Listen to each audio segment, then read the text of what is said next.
dokumen ya, terkait pejabat atau ex pejabat tentang profilnya. Itu diatur dalam undang-undang boleh. Ya. Dan pejabat wajib menunjukkan. Wajib menunjukkan. Tapi ketika dianggap misalnya ugal-ugalan gitu, ya, maka dijadikan tersangka. Tidak begitu. Tidak begitu. Jadi gimana? Ini proses pengadilan mempunyai namanya satu syarat yang akan berjalan di pengadilan. Dan ini sudah terjadi. Bahkan ada pencekalan. Pertanyaannya tadi, apakah putusan pengadilan itu betul-betul mempunyai legalitas yang diterima oleh publik? Belum tentu.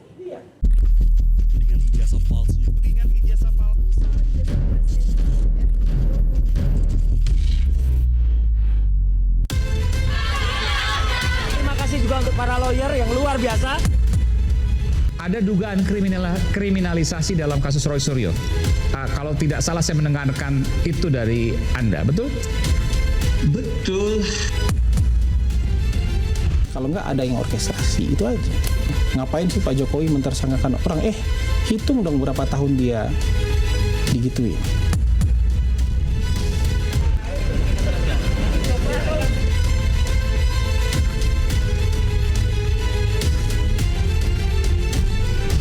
Saya merasa dibungkam gitu loh. Masih tersangka saja tidak boleh menyuarakan aspirasinya, apalagi terpidana.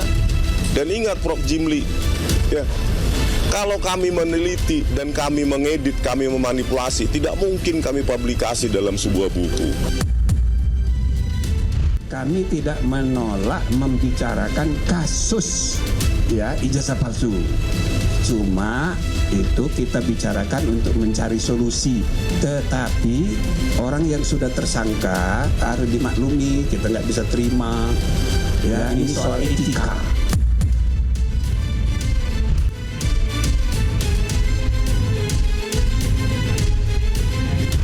Ini jasa asli Pak Jokowi. Dari Pak Jokowi ya. Scan. Oh, luar biasa. Ini Anda klaim ini Anda dapatkan dari Pak Jokowi. Pokoknya Pak, saya kasih ini nanti ada ijazah. Dan Anda klaim ini asli. Asli.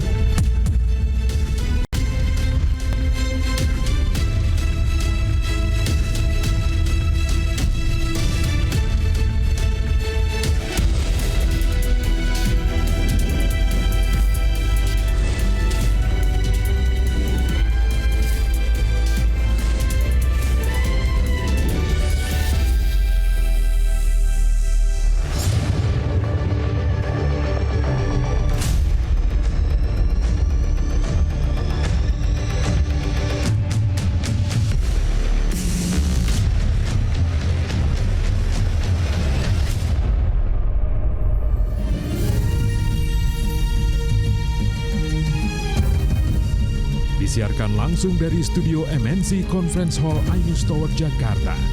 Inilah Rakyat Bersuara bersama Aiman Wicaksono.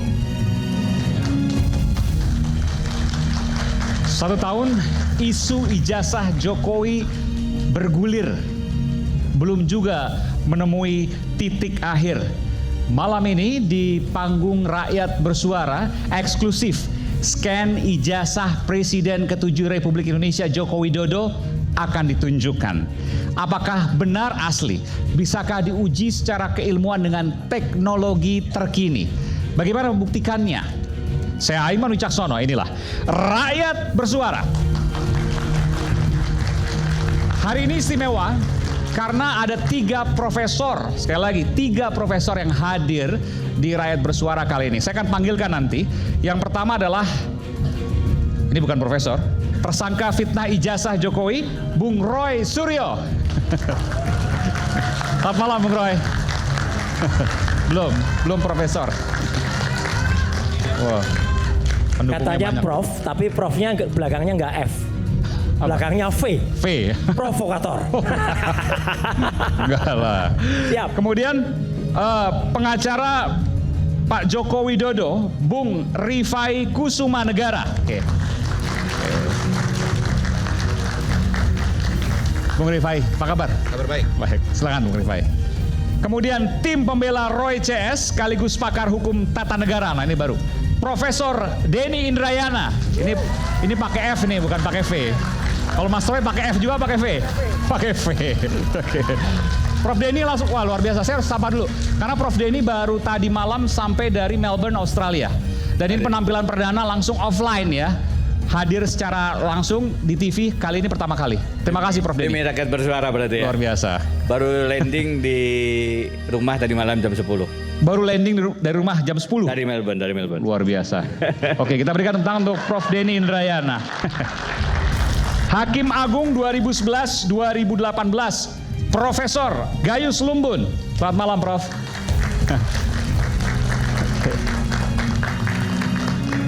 Data-datanya lengkap kayaknya, bawa tasnya banyak dokumen. Silakan sebelah sana, Prof. Kemudian, lagi-lagi Profesor nih, pakar komunikasi politik, Profesor Effendi Ghazali, Prof. EG. Luar biasa. Sebelah sini. Kalau saya, profesor saya sudah saya kembalikan, tapi terserah kalian lah panggil-panggil profesor, ya kan? Terima kasih. Yang jelas apapun profesinya, tetap Timur Kapatse. Pelatih timnas katanya. Oke, kemudian saya panggilkan Ketua Umum Jokowi Mania, Bung Andi Azwan. Bang Andi, luar biasa nih. Ini datanya lengkap ini. Ewako. Apa? Ewako. Oh, Ewako. Ewako. Oke. Gambarnya. Sebelah sini, Pak. Sebelah sini, sebelah. Pendukungnya banyak juga. Liga bola nih. Liga bola, oke. Kita nih ngomongin bola atau ngomongin jasa nih. Hadir bersama teman-teman mahasiswa, ahli digital forensik, Bung Yosua Sinambela. Terima kasih, Bung. Apa kabar? Selamat malam. Ya. Dan ini jarang muncul. Mungkin pertama kali muncul di TV ya. Seorang konten kreator yang ikut mengulik keaslian ijazah Presiden ke-7 Republik Indonesia Joko Widodo, topi merah. Saya nggak boleh menyebutkan namanya. Bung Topi Merah. Oke, saya mau kamera perlihatkan dulu karena banyak sekali pendukungnya sampai di belakang, saya nggak tahu ya. Coba bisa lihat nggak? Kita lihat pendukung dari kedua belah pihak. Bisa lihat? Mungkin dibocorkan? Bisa? Oke. Ya, oke. Oh, udah bawa itu. Oke. Ini luar biasa. Dan ini mereka datang secara sukarela, tapi tetap tertib tentu ya. Oke, baik. Saya akan langsung mulai ke Bung Andi Azwan. Bung Andi, Anda sudah kirimkan ya, waktu itu pernah kirimkan. Saya ingin tampilkan apa yang kemudian Anda kirimkan terkait dengan scan ijazah Pak Jokowi. Boleh ditampilkan di layar? Scan ijazah Pak Joko Widodo, Presiden ke-7 Republik Indonesia yang dimiliki oleh Bung Andi Azwan. Oke, bisa ya, kita lihat. Sekalian juga saya ini kan hasil dari penelitiannya tadi ya. Boleh. The new one ya. Bisa? Oke, kita akan lihat.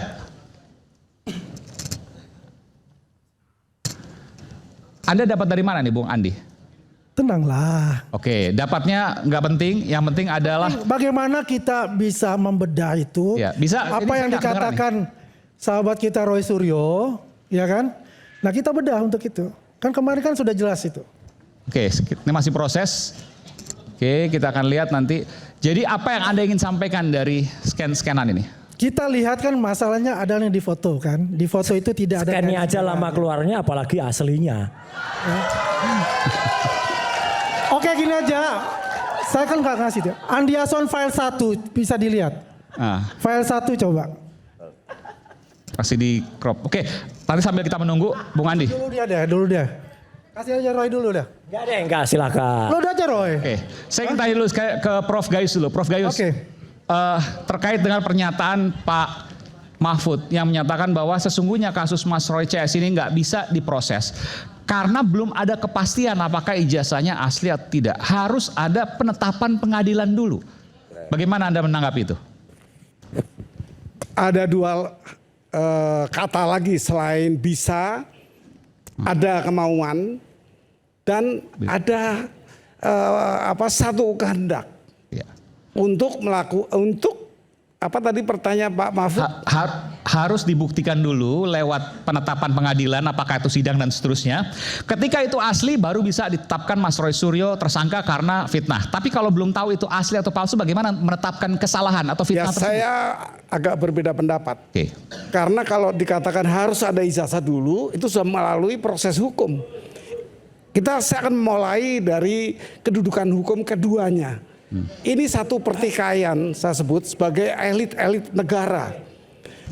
Yang satu mantan menteri, Pak Roy Suryo. Yang satu mantan presiden. Nggak apa-apa, dipampang aja nggak apa-apa. Silakan. Oke, silakan. Jadi artinya di sini sudah terjadi persengketaan dua orang yang elit di sebuah negara, itu Indonesia. Ya. Nah, ini yang harus diketahui oleh publik secara jelas. Lex serta kalau bahasa. Tapi gimana menetapkan bahwa itu fitnah atau bukan? Sementara kita nggak tahu yang asli seperti apa. Atau adakah asli atau ada palsu misalnya? Itu pertanyaan mendasar, basic. Saya akan memulai dari sebenarnya gambaran saya tentang bagaimana kedudukan hukum sebenarnya dari keduanya. Yang pertama kalau saya katakan dimulai dari mantan menteri Pak Roy Suryo, itu tentu diperlukan syarat-syarat untuk mencuatkan sebuah perkara. Ada dua hal di sini. Yang pertama, karena Pak Roy mendalilkan, dia harus membuktikan. Yang kedua, ini nanti saya juga kenakan kedudukannya Pak mantan Presiden Jokowi. Sekarang saya satu pihak dulu, yaitu Pak Roy secara undang-undang ini 1865. KUH Perdata itu harus yang mendalilkan membuktikan. Kedua, adanya kerugian yang nyata yang dialami oleh orang yang menyatakan. Nah, dua hal ini tentunya harus dipenuhi dengan baik sehingga bisa berproses seperti yang Pak Mahfud inginkan untuk dibuktikan keluar ijazah. Saya kurang sependapat sebenarnya karena ini kan logika sederhana. Mohon maaf ya. Ketika kemudian dikatakan fitnah, ini kemudian saya juga sebelumnya sempat proses hukumnya jalan. Tapi ketika kemudian Pak Mahfud mengatakan seperti itu, saya jadi berpikir ya mungkin ada benarnya juga Pak Mahfud. Bagaimana kemudian mengatakan itu fitnah atau tidak? Sementara barangnya, ijazahnya ini belum jelas apakah asli atau palsu. Sebelum kita masuk ke sana, ada beberapa syarat. Yaitu tentang kedudukan hukum tadi, legal standing. Nah, di sini harus dipenuhi dulu. Tentu kalau saya memperhatikan apa yang dipersoalkan, orang persoalan tidak mau mengeluarkan walaupun dia punya. Apa kedudukan Anda untuk minta saya menunjukkan? Apa kerugian Anda yang nyata? Dua hal itu yang pertama, itu ketentuan perundang-undangan. Tetapi di sisi lain, Pak Jokowi juga punya kewajiban untuk juga memenuhi sebenarnya. Kalau ini tidak mau berperkara. Artinya apa? Pak Jokowi punya kewajiban. Pak Jokowi dipilih oleh rakyat tentang syarat-syarat yang dia tunjukkan untuk ini seorang sarjana ini akan menjadi presiden dan dia menjadi presiden. Maka undang-undang mengatur mengenai keterbukaan informasi publik. Dia harus juga menjelaskan bahwa saya punya ini yang saya punya. Enggak. Ini saya belum. Harus. Dari mana kata harus itu kemudian? Undang-undang, Pak. Undang-undang tentang selesai udah. Informasi publik. Ya. Tapi ini belum selesai. Undang-undang ini baru persyaratan. Ya. Maka saya akan kedua pihak. Mohon maaf, Undang-undang keterbukaan informasi publik menyaratkan harus menunjukkan karena mantan atau akan menjadi pejabat publik. Karena dia sudah berhasil menggunakan ijazahnya yang salah satu syarat ketika itu di KPU, maka ketika ditanyakan oleh publiknya dia wajib menunjukkan. Nah, jadi kedua hal inilah yang bisa Pak Mahfud masuk ketika ini sudah terjadi satu proses pengadilan. Di mana-mana ini pengadilan 7 tempat sudah dilakukan.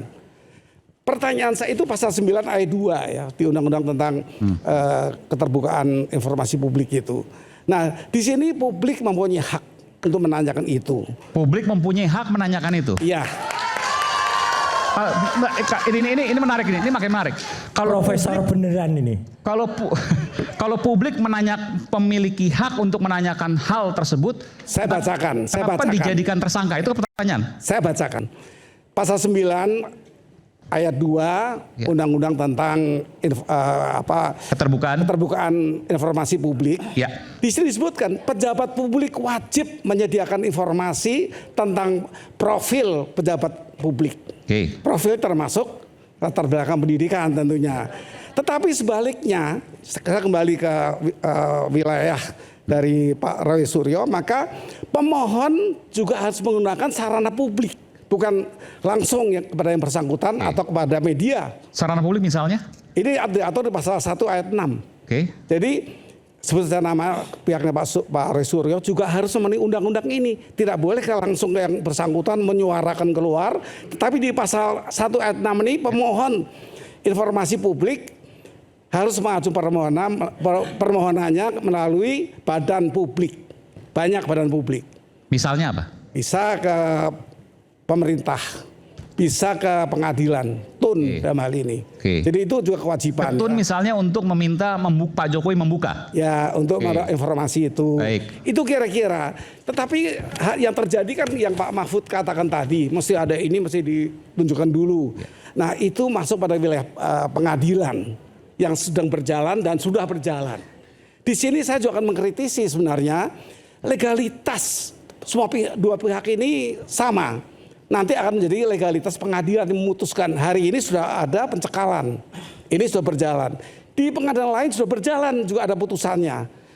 Putusan ini saya sebut sebagai sebuah putusan yang mempunyai kekuatan legalitas. Harus ditaati, harus dipenuhi dan dilakukan. Tetapi ingat, apakah pengadilan itu dengan legalitasnya berdiri sendiri? Presiden saja kalau legalitasnya melalui KPU menjadi presiden, ketika terjadi legitimasi suara legalitas yang yang dimiliki oleh oleh publik, itu bisa berubah. Presiden bisa turun itu. Nah, oleh karena itu putusan pengadilan yang harus dipenuhi sebagai bentuk legalitas dunia hukum, tetapi ada legitimasi. Kalau publik bersuara itu kan akan berubah total. Jadi oke, kita balik ke kasusnya Mas Roy dan CS. Kenapa kemudian dijadikan tersangka? Karena tidak menggunakan badan-badan pemerintah tadi, badan-badan negara publik, tadi. Ya. Badan-badan publik. Iya, melalui sarana itu.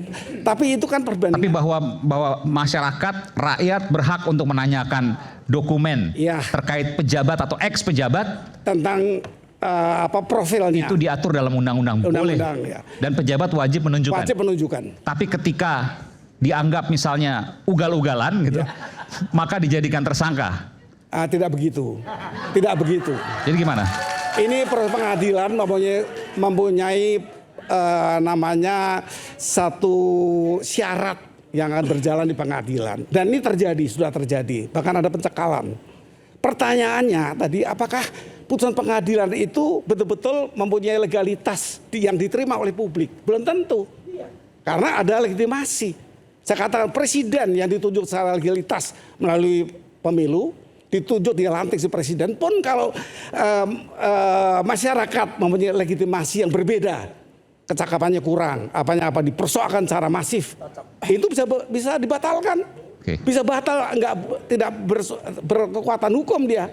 Nah, lanjutan dalam kasus ini sekarang sudah berjalan.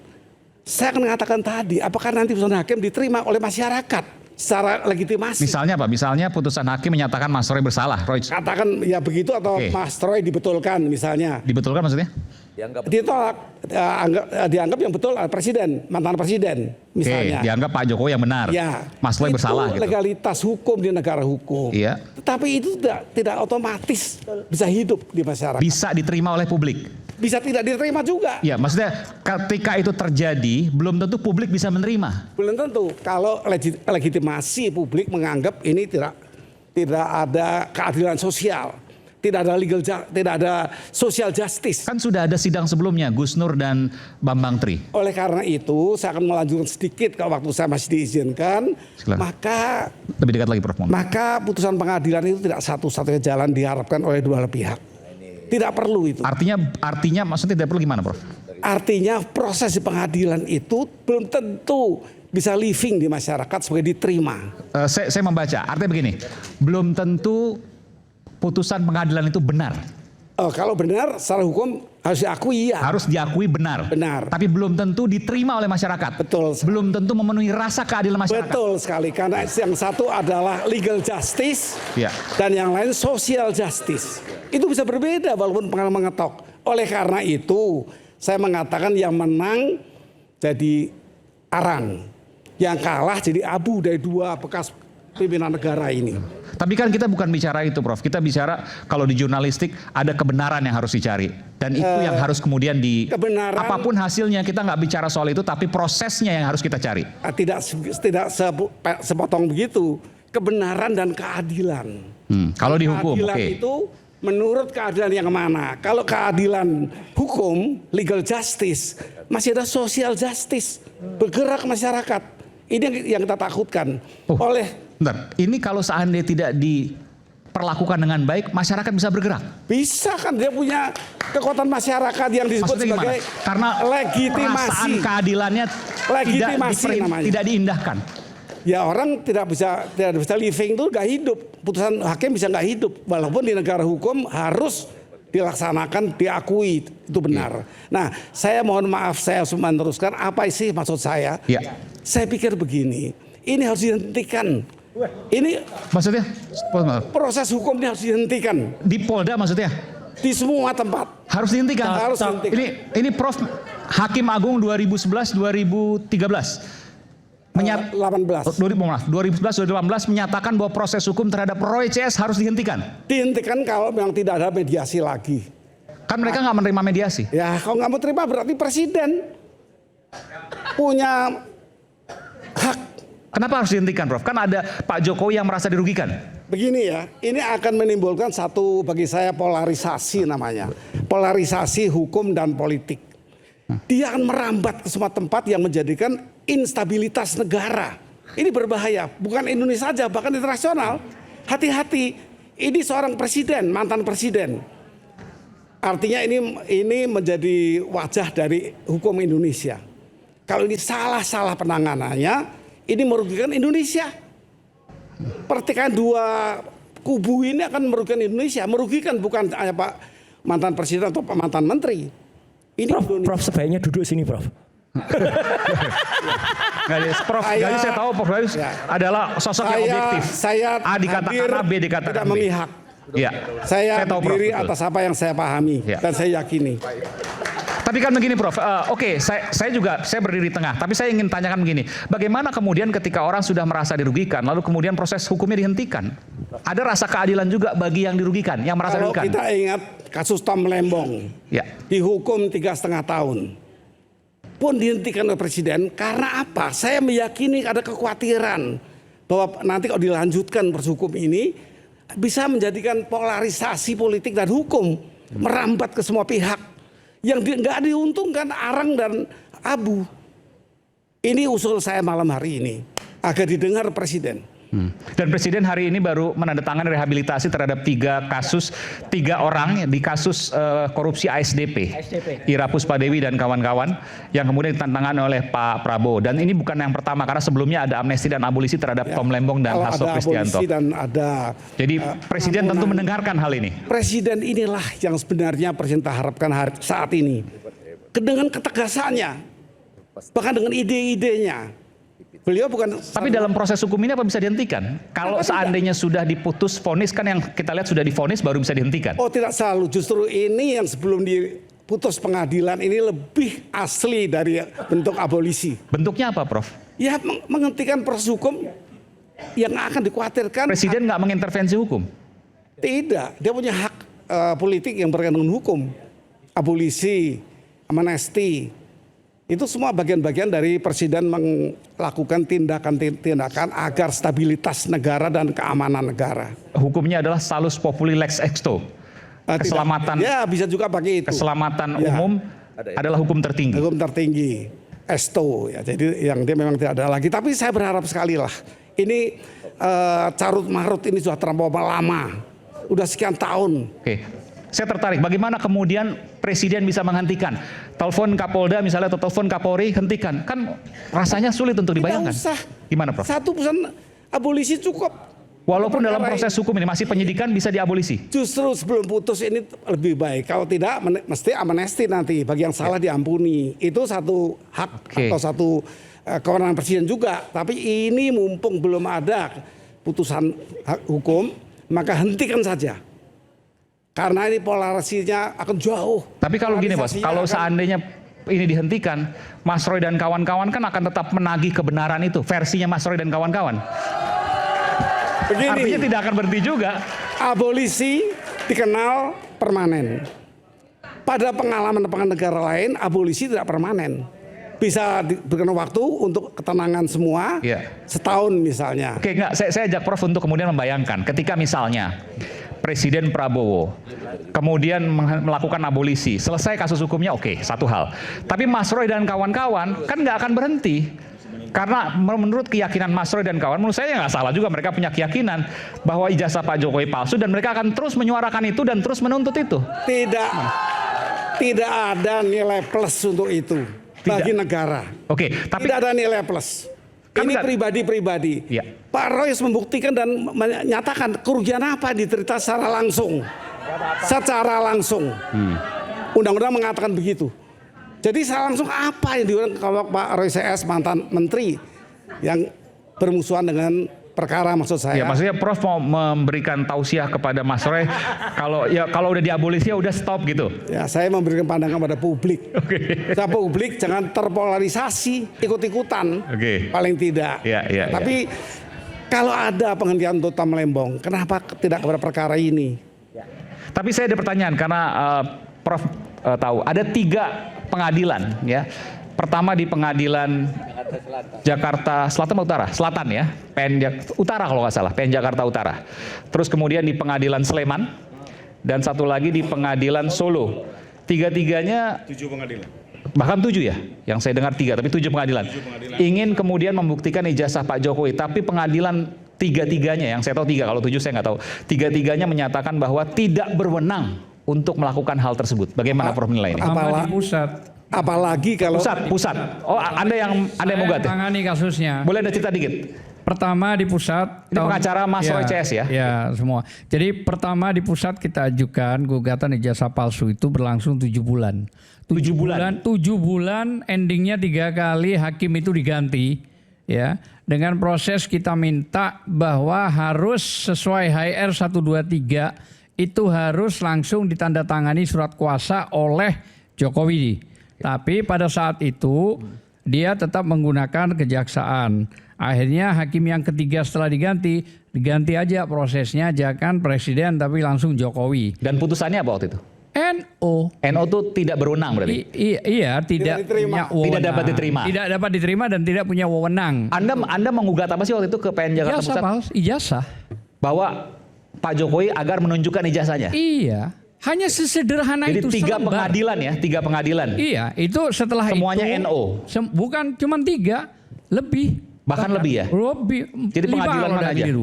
Dan ingat janjinya Pak Presiden. Anda hafal nggak pengadilan mana aja? PN Jakarta Pusat. Jakarta Pusat, terus Jogja, Solo, terus mana lagi satunya? Jadi pertama 2 di PN Pusat. Gugat masuk, cabut, gugat lagi masuk, satu lagi di Petun Jakarta. Yang cabut bukan 3 ya. Masuk di Solo, masuk di Klaten, gugat lagi di Solo untuk mobil SMK, itu putusan ditolak, masuk lagi gugatan CLS. Jadi Pak Jokowi ini 7 kali digugat, 2 kali dilaporkan secara pidana. Dan semuanya kandas di pengadilan? Enggak, yang satu sudah diputus, yang SMK, gugatan ditolak. Yang kandas, NO, yang CLS pasti berjalan. Jadi intinya yang pidana pun yang di Barreskrim sudah berhenti lidik, yang Polda Jogja masih jalan. Jadi kami pun masih harus menangani LP Pak Jokowi. Jadi intinya mumpung ada Hakim Agung, Pak Jokowi, mohon maaf ini tidak menghormati Perma 1 2016 pasal 6 pasal 7. Maksudnya? Pada saat mediasi itu wajib hadir di pasal 6 dan pasal 7.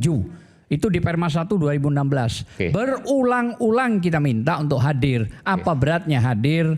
Kalau enggak bawa saja itu selembar supaya case close, selesai.